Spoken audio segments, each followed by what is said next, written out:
തേനിലും മധുരം വേദമല്ലാതെ. Praise the lord. Bible വെളിപ്പാട് പുസ്തക പഠനത്തിനായി ഏവരെയും ക്ഷണിച്ചുകൊള്ളുന്നു. കഴിഞ്ഞ നാളിൽ കുഞ്ഞാടിൻ്റെ കല്യാണം നടക്കുന്ന വിധത്തെക്കുറിച്ച് നാം പഠിച്ചുവല്ലോ. തുടർന്ന് വിവാഹം നടന്നു കഴിഞ്ഞതിന് ശേഷം എന്താണ് നടക്കുവാൻ പോകുന്നത് എന്നുള്ളതിനെക്കുറിച്ച് നമുക്ക് ഇന്ന് പഠിക്കാവുന്നതാണ്. വിവാഹശേഷം കാന്തൻ കാന്തയെ തൻ്റെ വലത്ത് ഭാഗത്ത് നിർത്തുന്നു. ഇനിമേൽ മണവാളൻ്റെ സകലത്തിനും അവൾക്ക് അവകാശവും പ്രഥമ സ്ഥാനവും ലഭ്യം. അതാണ് വലത്ത് ഭാഗത്തിൻ്റെ പ്രത്യേകതകൾ. കൂടാതെ ബഹുമാനത്തെ കാണിക്കുന്നു. എബ്രായർ 1:3. അധികാരത്തെയും അവകാശത്തെയും കാണിക്കുന്നു. വെളിപ്പാട് 1:17. ശക്തിയെ കാണിക്കുന്നു. സങ്കീർത്തനം 118:16. ധൈര്യത്തെയും സന്തോഷത്തെയും കാണിക്കുന്നു. സങ്കീർത്തനം 16:8-11.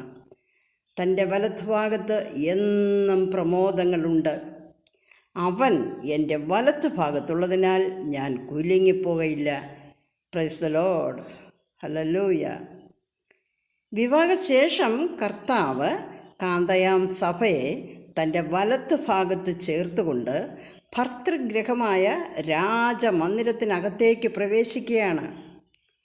രാജമന്ദിരം എന്നത് പുതിയ യെരൂശലേം എന്ന വിശുദ്ധ മന്ദിരമാണ്. ഈ വാസസ്ഥലത്തെക്കുറിച്ചാണ് കർത്താവ് ഭൂമിയിലായിരുന്നപ്പോൾ തൻ്റെ ശിഷ്യന്മാരോട് പറഞ്ഞിരുന്നത്. യോഹന്നാൻ 14:2. എൻ്റെ പിതാവിൻ്റെ ഭവനത്തിൽ അനേകം വാസസ്ഥലങ്ങളുണ്ട്. ഞാൻ നിങ്ങൾക്ക് സ്ഥലം ഒരുക്കുവാൻ പോകുന്നു. സ്ഥലം ഒരുക്കിയ ശേഷം പിന്നെയും വന്ന് നിങ്ങളെ എൻ്റെ അടുക്കൽ ചേർത്തുകൊള്ളും. ആ രാജമന്ദിരത്തിൽ മണവാളനുമായി മണവാട്ടി പ്രവേശിക്കുകയാണ്. അടുത്തതായി വിവാഹ സദ്യ. രാജമന്ദിരത്തിൽ പ്രവേശിച്ച ശേഷം വിവാഹ സദ്യ നടക്കുവാൻ പോവുകയാണ്. പിന്നെ അവൻ എന്നോട്, കുഞ്ഞാട്ടിൻ്റെ കല്യാണ സദ്യയ്ക്ക് ക്ഷണിക്കപ്പെട്ടവർ ഭാഗ്യവാന്മാർ എന്ന് എഴുതുക എന്ന് പറഞ്ഞു. വിവാഹത്തിന് ക്ഷണിക്കപ്പെട്ടവരുടെ മധ്യത്തിൽ സ്വർഗീയ സദ്യയും ഒരുക്കിയിട്ടുണ്ട്. വിവാഹ സദ്യ എന്നതിന് ഇംഗ്ലീഷിൽ മാരേജ് സപ്പർ എന്നാണ്. അതായത് കല്യാണ അത്താഴം എന്നാണ് ഇംഗ്ലീഷ് ബൈബിളിൽ പറഞ്ഞിരിക്കുന്നത്. അത്താഴം 2 വിധത്തിൽ നടക്കുന്നു. ഒന്ന് സ്വർഗീയ അത്താഴം. ഇത് സ്വർഗത്തിൽ നടക്കുന്നു, 19:9. 2 വിലാപ അത്താഴം. ഇത് ഭൂമിയിൽ ദൈവക്രോധം ചൊരിഞ്ഞിട്ട് ദൈവക്രോധത്താലുള്ള വിലാപ അത്താഴം നടക്കുകയാണ്, 19:18. സ്വർഗത്തിൽ കുഞ്ഞാടിൻ്റെ കല്യാണത്തോടനുബന്ധിച്ച് സന്തോഷത്തിൻ്റെ അത്താഴം നടക്കുമ്പോൾ അതേസമയം ഭൂമിയിൽ മഹാദൈവത്തിൻ്റെ ക്രോധത്തിൻ്റെ അവസാന ഘട്ടമായ മഹാകഷ്ടകാലത്തിൻ്റെ നിലവിളിയുടെ വിലാപ അത്താഴവും നടക്കുകയാണ്. വെളിപ്പാട് 18:16. അവരുടെ ദഹനത്തിൻ്റെ പുക കണ്ടിട്ട് അയ്യോ അയ്യോ മഹാനഗരമേ, ഇത്ര വലിയ സമ്പത്ത് 1 മണിക്കൂർ കൊണ്ട് നശിച്ചു പോയല്ലോ എന്ന് പറഞ്ഞ് കരഞ്ഞും ദുഃഖിച്ചും മാറത്തടിച്ചും നിലവിളിച്ചും കൊണ്ട് ഭൂമിയിൽ ജനം നിലവിളിക്കുമ്പോൾ അവർ പീഡിപ്പിച്ച ദൈവജനം കർത്താവിനോട് ചേർന്ന് സ്വർഗീയ അത്താഴത്തിൽ പങ്കുചേർന്ന് സന്തോഷിക്കുകയാണ്. വിവാഹ സദ്യ അക്ഷരീയമായി തന്നെ നടക്കുകയാണ്. ഇത് വിശ്വാസയോഗ്യവും സത്യവുമാകുന്നു എന്ന് ഈ വിവാഹ സദ്യയെക്കുറിച്ച് ദൂതൻ മുഖാന്തരം യോഹന്നാനോട് ഉറപ്പിച്ചു പറയുന്നു, 19:10. ഉൽപ്പത്തി 18 ദൈവദൂതന്മാർ അബ്രഹാമിൻ്റെ കൂടാരത്തിൽ ചെന്ന് ഭൂമിയിലെ ആഹാരം കഴിച്ചു എന്ന് പറഞ്ഞിരിക്കുന്നു. മരുഭൂമി യാത്രയിൽ ഇസ്രായേൽ ജനം സ്വർഗത്തിലെ ശക്തിമാന്മാരുടെ ഭക്ഷണമായ സ്വർഗീയ മന്ന ഭക്ഷിച്ചു എന്ന് സങ്കീർത്തനം 78-23 മുതൽ വായിക്കുമ്പോൾ അവിടെ പറഞ്ഞിരിക്കുന്നു. സ്വർഗത്തിലുള്ളവർ ഭൂമിയിൽ വന്ന് ഭൂമിയിലെ ഭക്ഷണം കഴിച്ചതുപോലെ ഭൂമിയിലുള്ളവർ സ്വർഗത്തിൽ ചെല്ലുമ്പോൾ സ്വർഗീയ ആഹാരവും കഴിക്കും. അത് വിശ്വാസയോഗ്യവും സത്യമാകുന്നുവെന്ന് ഉറപ്പിച്ചു പറയുകയാണ്. അടുത്തതായി വിവാഹത്തിൻ്റെ മാതൃക എങ്ങനെയാണെന്ന് പഠിക്കാം. മഹാരാജാവിൻ്റെ പദവിക്കൊത്തവണ്ണമായിരിക്കും വിവാഹ വിരുന്നിൻ്റെ മാതൃക. എസ്തേർ 1-ാം അധ്യായം 1 മുതൽ 7 വരെ നാം വായിക്കുമ്പോൾ അഹശ്വേരോശ് രാജാവ് തൻ്റെ പ്രതാപത്തിനൊത്തവണ്ണം തൻ്റെ അത്യന്ത ധനത്തെ കാണിക്കേണ്ടതിന് 180 ദിവസം നീണ്ടു നിൽക്കുന്ന ഒരു വിരുന്നൊരുക്കി. എഫേസ്യർ 2-ാം അധ്യായം 6 പ്രകാരം പറയുന്നു, ക്രിസ്തുയേശുവിൽ നമ്മളോടുള്ള വാത്സല്യത്തിൽ തൻ്റെ കൃപയുടെ അത്യന്ത ധനത്തെ വരും കാലങ്ങളിൽ കാണിക്കേണ്ടതിന്. അതിനൊത്തവണ്ണമായിരിക്കും വിരുന്നിൻ്റെ മാതൃക. മർമ്മരക്കല്ലുകൾ കൊണ്ടുള്ള തളത്തിൽ പൊൻകസവും വെള്ളിക്കസവും കൊണ്ടുള്ള മെത്തകൾ ഇരിപ്പിടമാക്കി വിവിധ ആകൃതിയിലുള്ള പൊൻപാത്രങ്ങളിൽ രാജപദവിക്കൊത്തവണ്ണമായിരുന്നു അഹശ്വേരോശ് രാജാവിൻ്റെ വിരുന്നൊരുക്കൽ. അതിനേക്കാൾ ഉപരിയായിട്ടാണ് രാജാതിരാജാവായ കർത്താവ് ഒരുക്കുന്ന വിരുന്നിൻ്റെ മാതൃക. ഇനിയും വിവാഹം നടക്കുന്ന സമയം. ഏത് സമയത്താണ് വിവാഹം നടക്കുന്നത്? ആഴ്ചവട്ടത്തിൻ്റെ ഒടുക്കത്തെ നാളിലാണ് വിവാഹ സമയം.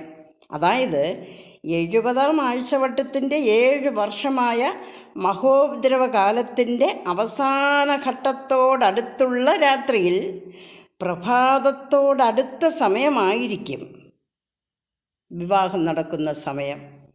യെശയ്യാ 21-ാം അധ്യായം 11 പ്രകാരം പറഞ്ഞിരിക്കുന്നു, കാവൽക്കാര രാത്രി എന്തായി? രാത്രിയും പ്രഭാതവും വന്നിരിക്കുന്നു. അതായത് സ്വർഗത്തിൽ കുഞ്ഞാടിൻ്റെ കല്യാണം നടക്കുമ്പോൾ അവിടെ പ്രഭാതം പോലെ സന്തോഷവും, ഭൂമിയിലുള്ളവർക്ക് ആ സമയം കൊടും ഭീകരതയും അന്ധകാരവും നിറഞ്ഞ കൂരിരുട്ടിൻ്റെ അനുഭവമായിരിക്കും. വെളിപ്പാട് 18-ാം അധ്യായം 16 മുതൽ 20 വരെ വായിക്കുക. വിവാഹത്തിന് ക്ഷണിക്കപ്പെട്ടവർ ആരെയാണ് വിവാഹത്തിന് ക്ഷണിച്ചിരിക്കുന്നതെന്ന് നമുക്ക് നോക്കാം. 1. പുനരുത്ഥാനത്തിൽ ഉയർത്തെഴുന്നേൽക്കുന്ന പഴയ നിയമ വിശുദ്ധന്മാർ. 2. മുദ്രയേറ്റ് തേജസ്കരിക്കപ്പെട്ട 144,000 പേർ. 3. സ്വർഗത്തിലെ സകല വിശുദ്ധ സൈന്യവും. ഇവരെല്ലാവരും വിവാഹ സദ്യയ്ക്ക് ക്ഷണിക്കപ്പെട്ടവരാണ്. ഇതിൽ ആദ്യത്തെ 2 കൂട്ടരും ഇസ്രായേൽ ജനത്തിൽ നിന്നുള്ളവരാണ്. ശരിക്കും ഇവരാണ് ക്രിസ്തുവിൻ്റെ മണവാട്ടിയുടെ സ്ഥാനത്തിരിക്കേണ്ടവർ. എന്നാൽ ഇവർ ക്രിസ്തുവിനെ തങ്ങളുടെ രാജാവായി അംഗീകരിക്കാതെ തള്ളിക്കളഞ്ഞു. അതിനാൽ അവൻ ജാതികളിലേക്ക് തിരികെയും യേശുവിനെ കൈക്കൊണ്ട് അവൻ്റെ നാമത്തിൽ വിശ്വസിക്കുന്ന ഏവർക്കും ജാതി മതവർഗ ഭേദമന്യേ ദൈവമക്കളാകുവാൻ അധികാരവും നൽകി. ഇപ്രകാരം യഹൂദനിരിക്കേണ്ട സ്ഥാനത്ത് ജാതികളായ നമുക്ക് കാന്തയാകുവാനുള്ള ഭാഗ്യം ലഭിച്ചു. ഇസ്രായേൽ മണവാട്ടിയുടെ സ്ഥാനം നഷ്ടപ്പെട്ട് കല്യാണ സദ്യയ്ക്ക് ക്ഷണിക്കപ്പെട്ടവരുടെ കൂട്ടത്തിലും ആകേണ്ടി വന്നു. ദൂതിൽ നിന്ന് ഇത് കേട്ട യോഹന്നാൻ താനും മണവാട്ടിയുടെ സ്ഥാനത്തുള്ളവനാണെന്ന് ഗ്രഹിച്ചപ്പോൾ ആ ഭാഗ്യത്തെ ഓർത്തുകൊണ്ട് സന്തോഷത്താൽ ഇതൊക്കെയും അറിയിക്കുകയും കാണിച്ചു കൊടുക്കുകയും ചെയ്ത ദൂതൻ്റെ കാൽക്കൽ വീണ് നമസ്കരിച്ചു പോയി. എന്നാൽ ദൂതൻ അവനെ വിലക്കി, അരുത്, ദൈവത്തെ നമസ്കരിക്കുക എന്ന് പറഞ്ഞു.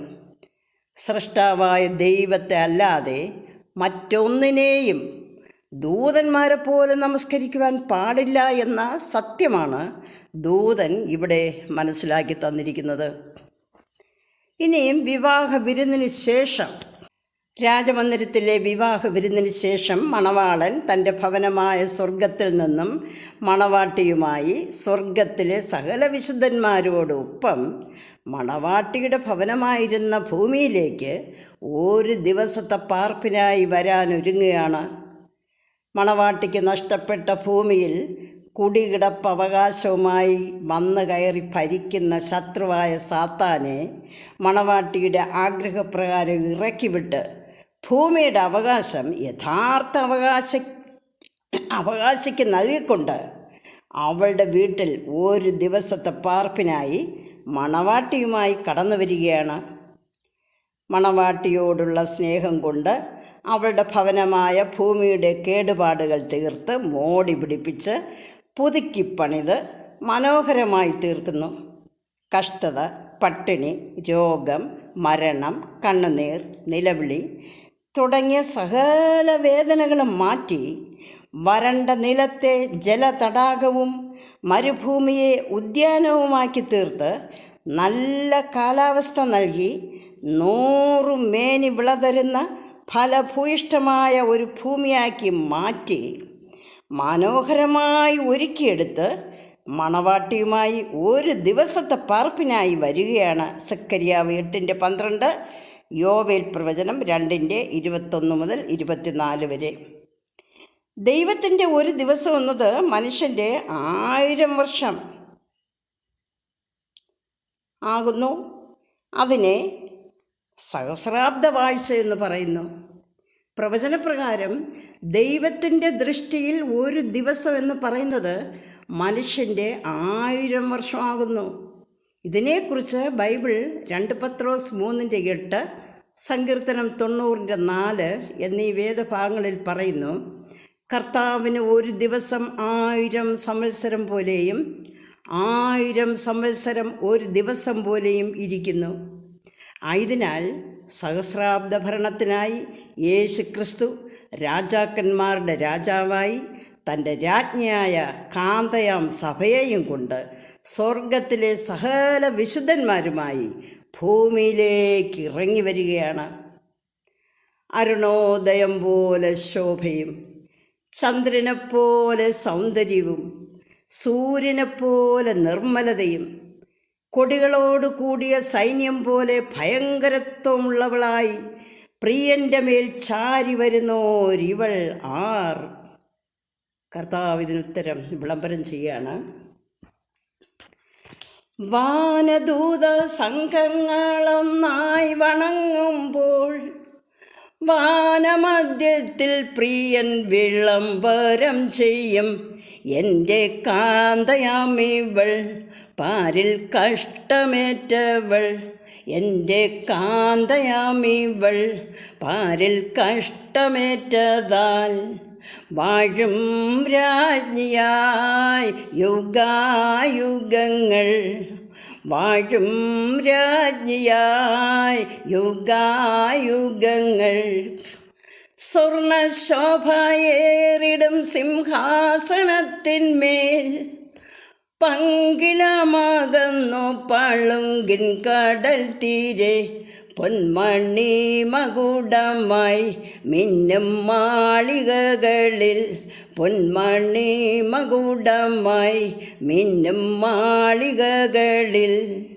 കാന്തൻ മാർവതിൽ ചാരും മോദമായി. കാന്തൻ മാർവതിൽ ചാരും മോദമായി. വാഴും രാജ്ഞിയായി യുഗായുഗങ്ങൾ.